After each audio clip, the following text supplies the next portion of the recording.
কিয়ামতের দিনটা বড্ড ভয়ঙ্কর, কেউ সুপারিশ করার সাহস পাবে না। আরে আমার অবস্থা কি আমি জানি না, আমি আবার কারোর জন্য সুপারিশ করব?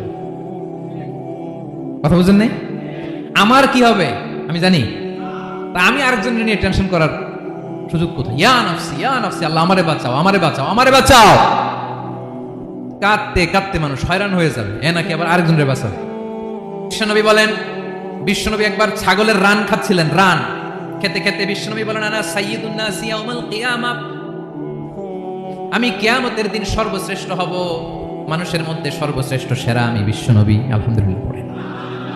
বিশ্বনবী বলেন সেদিনটা বড্ড ভয়ঙ্কর, সেদিন কেউ কারো কোনো উপকারে আসবে না, বন্ধু বন্ধুর কাজে আসবে না, স্ত্রী স্বামীর উপকারে আসবে না, স্বামী স্ত্রীর উপকারে আসবে না, পীর সাহেব মুরিদরে বাঁচাতে পারবে না, মুরিদ পীর সাহেবরে বাঁচাতে পারবে না, নেতা কর্মীর পরিচয় দিবে না, কর্মী নেতার পরিচয় দিবে না, ভাই বোনকে চিনবে না, বোন ভাইকে চিনবে না, বাবা তার সন্তানকে চিনবে না, মেয়েকে দেখে মা দৌড়ে দৌড়ে পালাবে।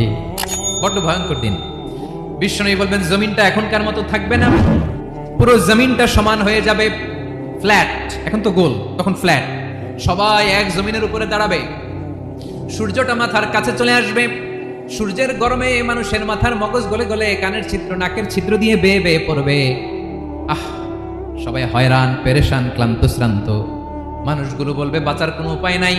50,000 বছর মানুষ এরকম দৌড়াবে, চিৎকার করবে, কাঁদবে, বাঁচার কোনো উপায় নাই। সবাই বলবে আহ, আল্লাহ যদি বিচারটা শুরু করতো, যা হবার হবে, আগে বিচার শুরু করো। বিচারই শুরু হয় না, বিচার শুরু হইতে 50,000 বছর।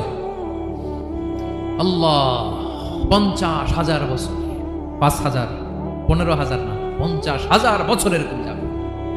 মানুষগুলো কাঁদতে কাঁদতে বলবে চলো আমরা আদম আলাইহিস সালামের কাছে যাই, যেন আল্লাহর যে সুপারিশ করে, আল্লাহ আপনি বিচার শুরু করেন।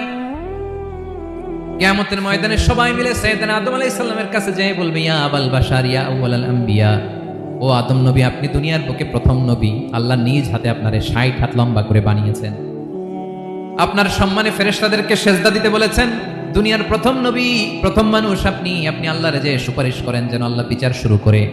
আদম আলাইহিস সালাম বলবেন আমি পারবো না, কারণ আল্লাহ আমাকে একটা নিষিদ্ধ গাছের কাছে যেতে নিষেধ করেছিল, আমি ভুল করে এই গাছের ফল খেয়েছি। নাফসি নাফসি, আজকে আমার কি হবে আমি জানি না, আমি বড় লজ্জিত। আমারে যদি আল্লাহ জিজ্ঞেস করে কেন খাইছিলাম, আমার কোনো উত্তর নাই, তোমারে বাঁচাবো কেমনে আমি? নবীরা থার করে কাঁপবে সেদিন। আদম আলাইহিস সালাম বলবেন আমি পারবো না, মাফ করো আমাকে, আমি পারবো না, ওই যে ভুল করে গন্ধম খেয়ে ফেলেছি, নিষিদ্ধ গাছের ফল খেয়ে ফেলেছি, আমি বড় লজ্জিত অনুতপ্ত, আমি পারবো না। আজকে আল্লাহ এত রাগান্বিত হয়েছে, আগে কখনো আল্লাহ এত রাগান্বিত হয় নাই, ভবিষ্যতে আল্লাহ কখনো